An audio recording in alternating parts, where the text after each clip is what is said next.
J'aimerais qu'on revienne un petit peu sur ton parcours, et ton parcours il a commencé avec Secret Story 9. Est-ce que tu es toujours en contact, Jonathan, avec les anciens? Pas trop. Il y a Nicolas avec qui on s'appelle pas très souvent, mais quand même un peu.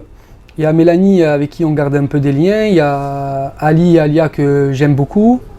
Alors je te coupe parce qu'au sujet de Mélanie, moi j'ai lu que tu avais dit on n'a pas le même train de vie, les mêmes objectifs, donc on a pris des chemins différents. Qu'est-ce que tu veux dire par pas le même train de vie, pas les mêmes objectifs? J'avais dit avec certains candidats, c'est vrai que voilà, on n'a pas le même train de vie.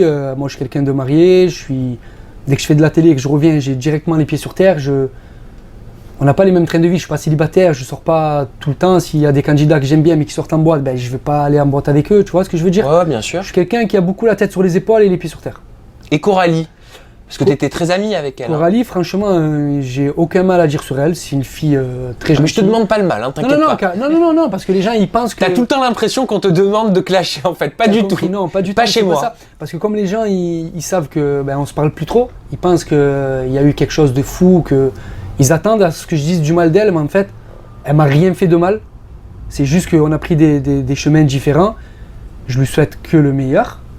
Elle a un grand cœur, c'est une gentille fille et si demain je la vois dans la rue, je vais pas l'esquiver, on va se dire bonjour, on va discuter et on va même peut-être se serrer dans les bras. Est-ce que les anciens candidats changent avec l'exposition médiatique? Est-ce qu'il y a certains candidats que tu as connus, par exemple dans une télé-réalité, que ce soit Les Anges ou Secret Story, et tu te dis au bout de quelques mois, bah tiens, ça leur a un petit peu monté à la tête? Parce que toi, tu as l'air d'être resté très simple. Moi, je suis resté très simple, mais il y a quand même des fois où, admettons, si je reçois 20 textos, je peux pas répondre aux 20 textos. Et ça, c'est un truc que j'arrive pas à accepter en fait. Parce qu'on reçoit plus de textos et j'ai pas envie que les gens ils pensent que je leur réponds pas. T'arrives pas à gérer en fait. Tu vois ce que je veux dire? Oui. Avant, je recevais un texto, je répondais direct. Là, j'en reçois 20, admettons, je peux pas répondre. Donc tout le monde te dit, tu me calcules pas, tu me donnes pas de nouvelles. Non, ils le disent pas, mais j'ai peur qu'ils pensent ça et au final, c'est pas du tout ça. C'est juste que voilà, à un moment donné, quand je suis avec ma femme et ma fille à la maison, le téléphone il est posé sur la table et j'en ai un peu rien à foutre du téléphone, tu vois. Donc, je pense pas que les candidats de télé-réalité prennent la grosse tête, c'est juste qu'ils ont un peu plus de choses à faire et ils accordent plus de temps à leurs objectifs et leurs projets que leurs amis. Là, tu parles des anciens Secret Story par exemple? Oui, c'est normal. C'est normal. Tu fais référence à qui? À Mélanie peut-être, qui aussi, elle vit plus ici à Paris, donc c'est normal que moi et elle, on s'appelle plus trop et ça je le comprends et j'adore cette fille.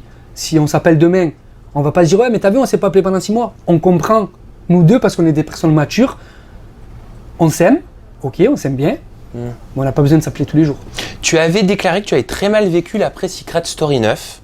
Je voulais savoir si c'était la même chose pour Les Anges. Est-ce que ça t'a fait le même effet quand tu es rentré en France? Est-ce que tu as mal vécu ton après-tournage des Anges? Non, en fait, pour revenir au fait Secret Story, ça a mal été interprété. J'ai dit que j'ai mal vécu l'après Secret par rapport à ce qui s'est passé. Ah, c'est sorti du contexte. Ok. Ça, les attentats du 13 novembre qui ont frappé notre pays. Voilà, même si j'aurais pas gagné Secret Story, j'aurais bien aimé avoir une finale moi aussi. Donc c'est pour ça que j'avais dit que j'avais mal vécu l'après Secret. L'après Ange, c'est nickel, c'est parfait. Même si j'ai pris l'avion en retour seul, nickel. Je suis rentré, j'ai vu ma famille et je me suis régalé.